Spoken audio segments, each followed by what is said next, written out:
Hello friends, in this video I will show you how to block and disable right click on your WordPress post or pages.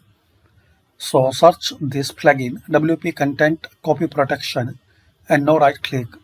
This WP plugin protects the post content from being copied by any other website author.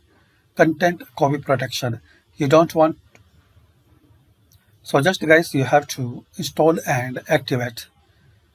As we can see here, there is a good ranking and a good number of active installation. So this is the powerful and useful plugin to protect your content on your WordPress dashboard, WordPress website.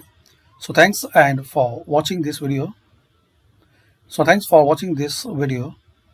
Please share, like and subscribe this channel for more useful videos, and try this plugin. And if you have any problem to use it, or if you have any query or error, so comment, I will try to resolve it.